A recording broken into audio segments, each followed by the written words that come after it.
नमस्कार दोस्तों, आप सभी का जहांगीर क्लासेज ऑफ अड्डा पे स्वागत है। मैं हूं Jitendra Kumar. Element math class 12 exercise 5.4 के हमने 1 से लेके 6 तक क्वेश्चन कंप्लीट कर लिए थे। आज हम क्वेश्चन नंबर 7 से आगे जितने भी क्वेश्चन हैं उन क्वेश्चनों का हम सॉल्यूशन करेंगे। तो आइए देखते हैं सबसे पहले क्वेश्चन नंबर 7 को। तो ये हमारे पास है क्वेश्चन नंबर 7 का फर्स्ट पार्ट, जिसमें कह रहा है कि solve the following system of homogeneous equation. तो आइए देखते हैं आप इसका सॉल्यूशन। तो सॉल्यूशन में आप क्या करोगे, तो सबसे पहले इसको आप मैट्रिक्स फॉर्म में चेंज करोगे। तो अगेन लिखोगे the above given equation can be written in the matrix form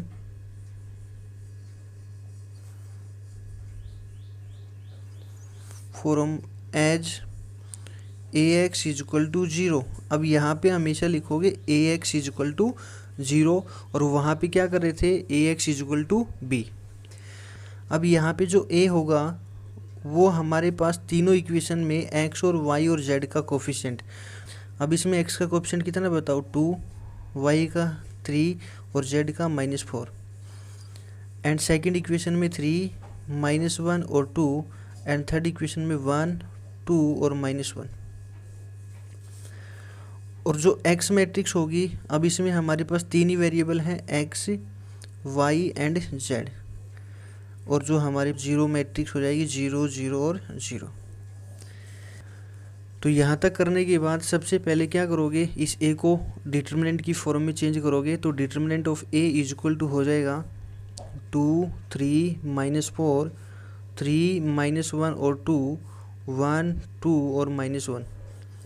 अब इसका मैं निकालूंगा डिटर्मिनेंट। तो यहाँ से मैं डिटर्मिनेंट एक्सपेंडिंग अलोंग R1 से फाइंड कर रहा हूँ। तो लिखोगे आप एक्सपेंडिंग अलोंग R1। तो determinant of A is equal to हो जाएगा, तो सबसे पहले आप लिखोगे यहाँ पे 2।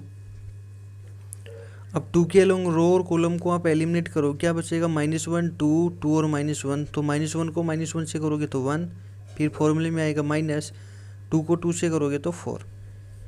फिर लिखोगे माइनस का 3।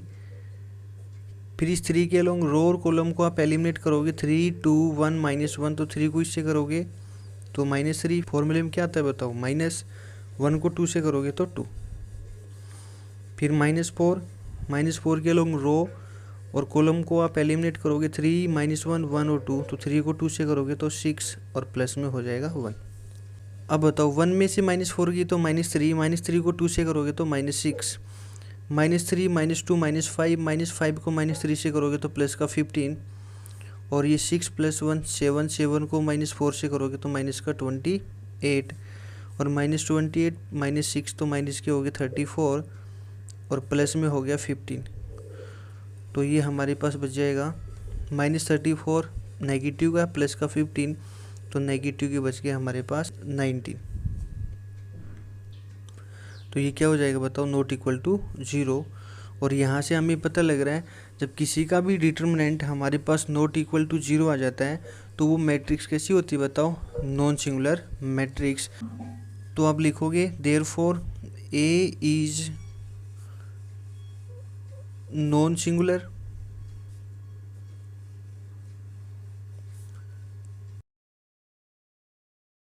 And the given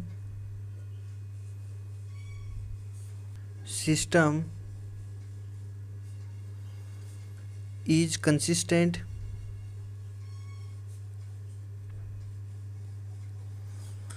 and has a unique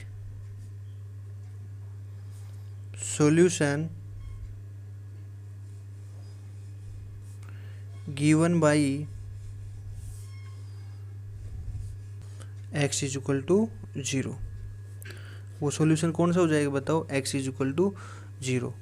ये x इजक्वल टू 0 हमारे पास आया कैसे, मैं आपको बताता हूँ। यहाँ पे सॉल्यूशन करके हमने स्टार्टिंग में क्या किया था, ax इजक्वल टू 0।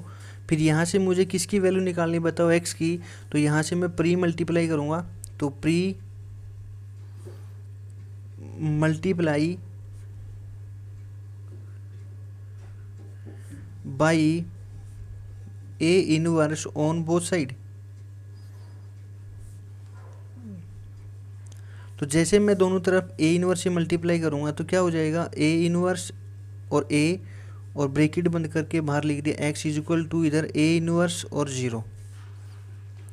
तो ए इनवर्स को ए से करोगे तो आइडेंटिटी और इनटू में एक्स बराबर ए इनवर्स को 0 से करोगे तो 0 और आइडेंटिटी को एक्स से करोगे तो एक्स इज इक्वल टू 0। तो उसका एक सॉल्यूशन होगा, कौन सा बताओ, एक्स इज इक्वल टू 0। और फिर एक्स हमारे पास मैट्रिक्स थी, क्या थी बताओ, एक्स वाई और जेड, और बराबर 0 मैट्रिक्स क्या थी बताओ, 0 0 और 0। तो एक्स इज इक्वल टू कितना जाएगा बताओ, 0, वाई इज इक्वल टू भी 0। तो आप लिख सकते हो therefore X is equal to 0, Y is equal to 0 and Z is equal to 0। तो ये हमारे आंसर हो जाएंगे, एक्स बराबर 0, वाई बराबर 0 और जेड बराबर 0। तो आप लिख सकते हो the system has unique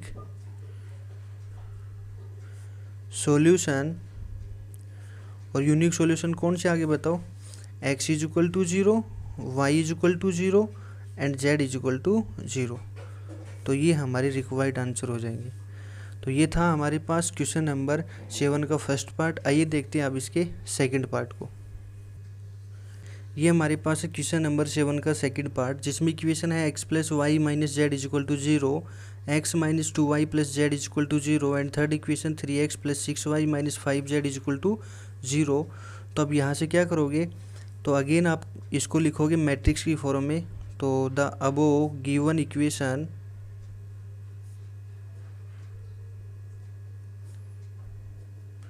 can be written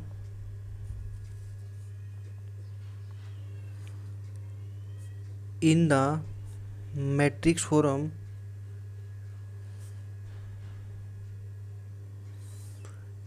as ax is equal to 0, और जहाँ पे a हमारे पास हो जाएगा इन तीनों इक्वेशन में x, y और z के कोफिशिएंट। तो 1 1 -1 1 -2 और 1 एंड थर्ड में है 3 6 और -5। और जो x मैट्रिक्स हो जाएगी वो है x y एंड z, और यहाँ पे जो 0 मैट्रिक्स होगी वो इधर होगी 0 0 और 0। आप सबसे पहले इसको डिटर्मिनेंट की फॉर्म में चेंज करोगे तो ये हो जाएगा हमारे पास determinant of a is equal to 1 1 -1 1 -2 और 1 एंड 3 6 एंड -5। तो हम निकालोगे इसका डिटर्मिनेंट। तो यहाँ से मैं डिटर्मिनेंट एक्सपेंडिंग अलोंग R1 से डिफाइन कर रहा हूँ। तो आप लिख सकते हो एक्सपेंडिंग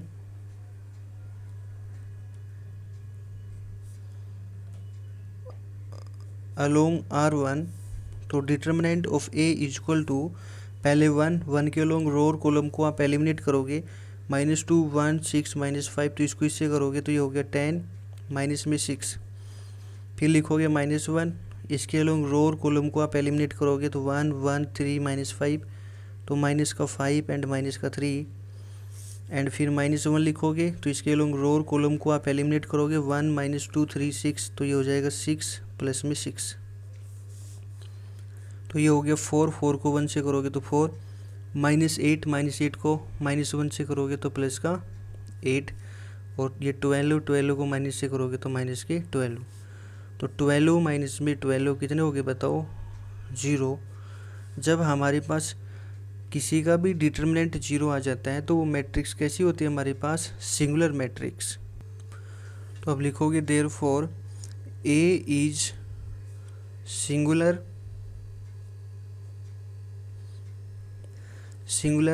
या आप ऐसे लिख सकते हो hence the given system of equation has, कैसा सिस्टम हो जाएगा बताओ, ये नॉन ट्राइवल सॉल्यूशन। या आप ऐसे लिख सकते हो and the given system has infinitely many solution, many solution. तो इसके बाद आप क्या करोगे, जो हमारे पास पहली दो इक्वेशन है वो लिखोगे, the first two equation of the given system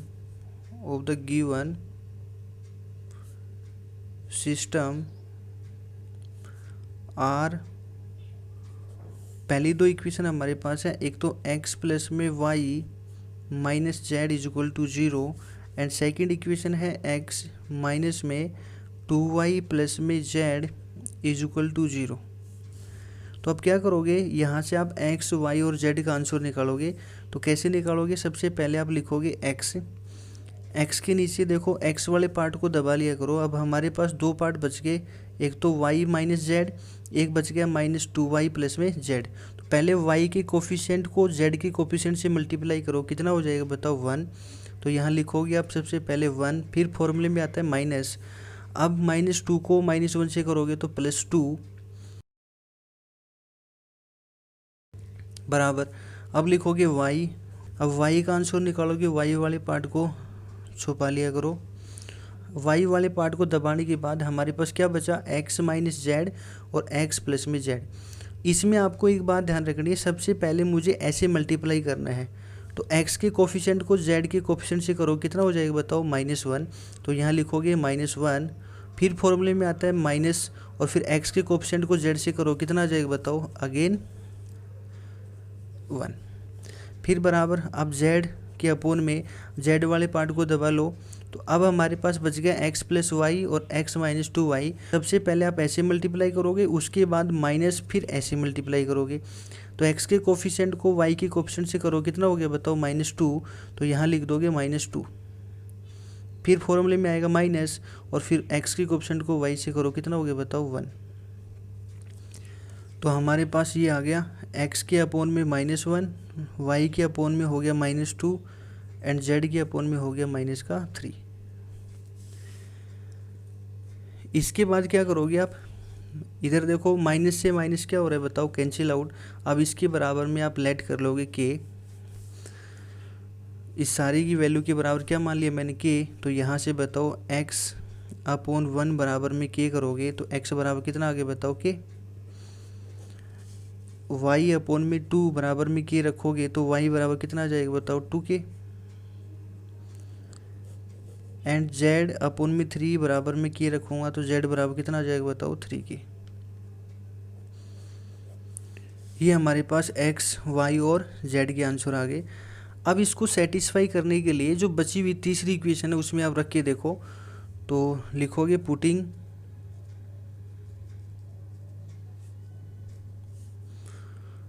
the value of x, y and z in equation third, in equation number third. और जो थर्ड इक्वेशन है वो हमारे पास 3x प्लस में 6y माइनस में 5z इज इक्वल टू 0। तो x की जगह आप रखोगे k, तो ये हो गया 3k, प्लस में y की जगह 2k रखोगे तो ये हो गया 12k, और z की जगह 3k रखोगे तो ये हो गया -k 15k बराबर 0। तो बताओ 15k माइनस 15k 0 बराबर कितना आ गया बताओ 0। तो विच इज ट्रू। तो आप लिख सकते हो हैंस द रिक्वायर्ड सॉल्यूशन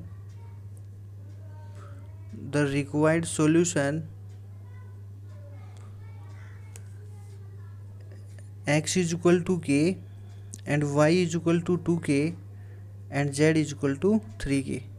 ये हमारे इसके आंसर हो जाएंगे। तो ये हमारे पास था क्वेश्चन नंबर 7 का सेकंड पार्ट। अब देखते हैं 7 के थर्ड पार्ट को। ये हमारे पास इसका थर्ड पार्ट। तो आइए देखते हैं इसका सॉल्यूशन, जिसमें equation x plus y minus 2z is equal to 0, 2x plus y minus 3z is equal to 0, 5x plus 4y minus 9z is equal to 0। तो इसको भी आप सबसे पहले मैट्रिक्स फॉर्म में चेंज करोगे। The above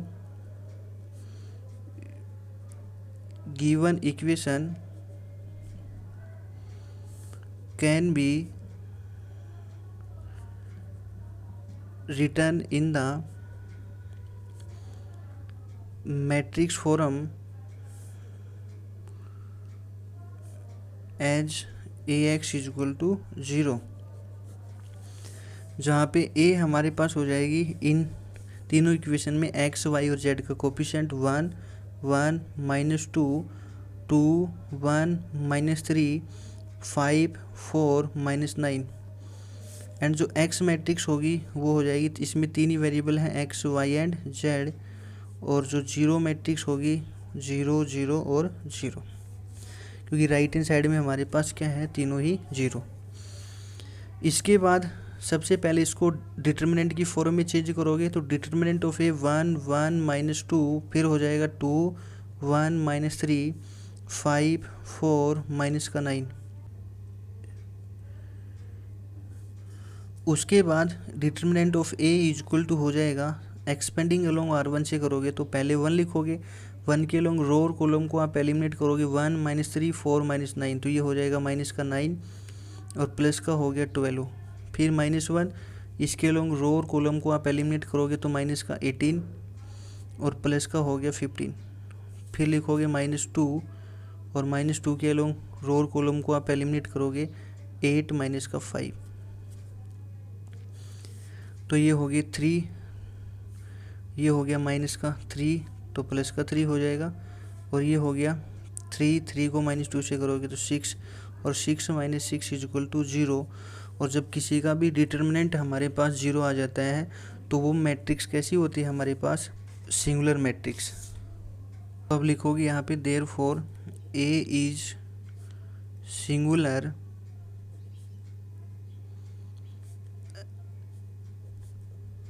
and the given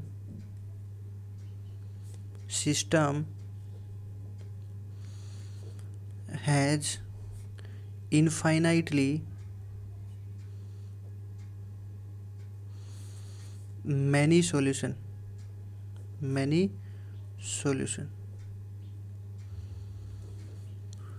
चाहे तो आप देखो, मैंने अभी करवाया था क्वेश्चन नंबर 7 का सेकंड पार्ट, चाहे तो आप वैसे कर सकते हो, या इसका एक मेथड और सिखा रहा हूँ आपको, तो आप वहाँ से क्या कर सकते हो, let z is equal to k, then from first two equation, पहली दो इक्वेशन में मैं क्या करूँगा, z is equal to k replace करूँगा। तो जैसे आप z is equal to k replace करोगे पहली दो इक्वेशन में, तो देखो पहली दो इक्वेशन में z is equal to k replace करोगे तो पहली इक्वेशन है x प्लस में y माइनस में 2z इज इक्वल टू 0, तो x प्लस में y z की जगह के रिप्लेस करोगे -2k इज इक्वल टू 0, तो ये हो जाएगा x प्लस में y बराबर में 2k। एंड सेकंड इक्वेशन में रिप्लेस करोगे 2x प्लस में y माइनस में 3z इज इक्वल टू 0, तो ये हो जाएगा 2x प्लस में y माइनस में 3k इज इक्वल टू 0, तो ये हो गया 2x प्लस में y बराबर में 3k। ये इक्वेशन नंबर हो जाएगी सेकंड। तो जो फर्स्ट इक्वेशन थी वो थी हमारे पास x प्लस में y is equal to 2k, and second equation आई है 2x प्लस में y is equal to 3k। तो अब ये दोनों इक्वेशन होमोजेनियस इक्वेशन नहीं है, तो ये दोनों इक्वेशन कैसी होगी बताओ, नॉन होमोजेनियस इक्वेशन। तो इसको लिखोगे the above given equation can be written in the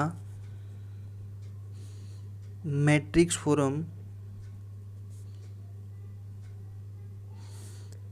as ax is equal to b, जहाँ पे हमारे पास a हो जाएगा इन दोनों इक्वेशन में x y का कोफिशिएंट 1, 1, 2 और 1, एंड x हो जाएगा, इसमें दो ही वेरिएबल हैं x एंड y, और जो b होगी राइट हैंड साइड में 2k and 3k।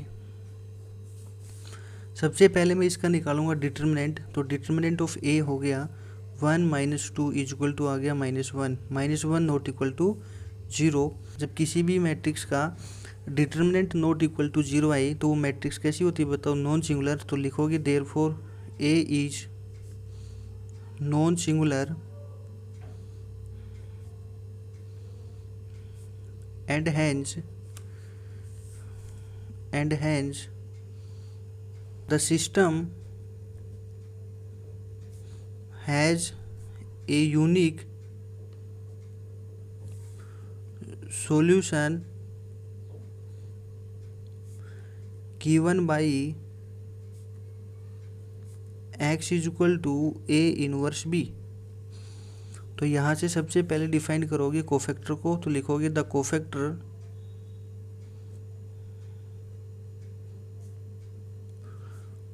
Of A R. तो यहाँ से डिफाइन करोगे cofactor of A11 equal to -1 की power 2 into minor of M11। तो -1 की पावर 2 पॉजिटिव माइनर ऑफ 11, ये एलिमेंट ऑफ A11 है। इसका माइनर निकालोगे तो इसके लोग रो और कॉलम को आप एलिमिनेट करो, कितना बचेगा 1, और 1 को 1 से करोगे तो 1। कोफैक्टर ऑफ A12 बराबर -1 की पावर हो गया 3 इंटू माइनर ऑफ M12। तो -1 की पावर 3 -1 माइनर ऑफ 12, ये एलिमेंट ऑफ A12 है। इसका माइनर निकालोगे तो इसके लोग रो और कॉलम को आप एलिमिनेट करोगे तो आ गया 2, -1 को 2 से करोगे तो -2। Cofactor of A21 equal to -1 की पावर हो गया 3 इंटू और माइनर ऑफ M21, तो -1 की power 3 -1 into minor of M21, ये एलिमेंट ऑफ A21 है। इसका माइनर निकालोगे तो इसके लोग रो और कॉलम को आप एलिमिनेट करोगे, कितना बचेगा 1, और -1 को 1 से करोगे तो -1। Cofactor of A22 equal to -1, इसकी पावर होगी 4 इंटू लिखोगे माइनर ऑफ M22, -1 की power 4 positive minor of M22, ये एलिमेंट ऑफ A22 है। इसका माइनर निकालोगे तो इसके लोग रो और कॉलम को आप एलिमिनेट करो, कितना बचेगा 1, तो 1 को 1 से करोगे तो 1। तो हमारे पास एडजॉइंट ऑफ ए कितना आ जाएगा, जितने भी कोफैक्टर आ गए उसको लिखो 1 -2 -1 और 1। इसका क्या कर दोगे आप ट्रांसपोज, तो adjoint of A equal to, अब इसका ट्रांसपोज क्या होगा, फर्स्ट रो को फर्स्ट कॉलम बना दो, सेकंड रो को सेकंड कॉलम, ये हमारे पास आ गया एडजॉइंट ऑफ ए। अब मुझे यहाँ से निकालना था ए इनवर्स, तो लिखोगे therefore A inverse equal to 1 upon determinant of A into adjoint of A. तो A inverse equal to 1 upon determinant of A हमारे पास कितना आया था इस मैट्रिक्स का -1, और एडजॉइंट ऑफ ए 1 -1 और -2 और 1। तो ए इनवर्स इक्वल टू हो गया, इस माइनस को अंदर मल्टीप्लाई करोगे तो -1 +1 2 और -1, ये हमारे पास हो गया ए इनवर्स। अब ये सारी कैलकुलेशन कहाँ रखनी है मुझे, इक्वेशन नंबर 3 में। तो लिखोगे नाउ, ये हमारे पास थी इसकी इक्वेशन नंबर 3। तो लिखोगे नाउ इक्वेशन नंबर 3 वो थी x equal to A inverse b, और x की जगह क्या रखोगे x एंड y, और a इनवर्स की वैल्यू वो आ गई हमारे पास -1 1 2 और -1, एंड b मैट्रिक्स हमारे पास क्या थी बताओ 2k एंड 3k। तो इधर तो हमारे पास हो गया x एंड y। अब दोनों मैट्रिक्स को मल्टीप्लाई करोगे, अब बताओ फर्स्ट रो को फर्स्ट कॉलम से करोगे तो माइनस का 2k और प्लस में कितना हो गया बताओ 3k, एंड सेकंड रो को फर्स्ट कॉलम से करोगे तो ये हो गया 4k और माइनस में 3k। तो इधर हो गया x एंड y बराबर, इधर हो गया k और 4k में 3k गए तो k। अभी दोनों मैट्रिक्स हमारे पास बराबर हैं, तो यहाँ से x इक्वल टू आ जाएगा, यहाँ से x इक्वल टू k और y इक्वल टू भी कितना आ गया बताओ k, और एंड z इक्वल टू हमने क्या लेट कर रखा था बताओ k। अब क्या करोगे, ये सारी वैल्यू मुझे रखनी इक्वेशन नंबर 3 में। तो यहाँ लिख सकते हो putting the value of x comma y and z in equation third में। तो इक्वेशन नंबर थर्ड लिखो, वो थी हमारे पास 5x प्लस में 4y माइनस में 9z इज इक्वल टू 0। तो 5x की जगह k प्लस में y की जगह कितना आ गया बताओ k, तो ये हो गया 4k और माइनस z की जगह k, तो 9k बराबर 0। तो 9k माइनस में 9k बराबर में हो गया 0, तो 0 इज इक्वल टू 0। ट्रू तो लिख सकते हो विच इज ट्रू। तो अब क्या लिखोगे, the given system has infinitely many solution given by, तो वो आ जाएगा हमारे पास x is equal to k and y is equal to भी k and z is equal to भी k। तो ये हमारे पास इसके रिक्वायर्ड आंसर हो जाएंगे। तो ये था हमारे पास क्वेश्चन नंबर 7 का थर्ड पार्ट।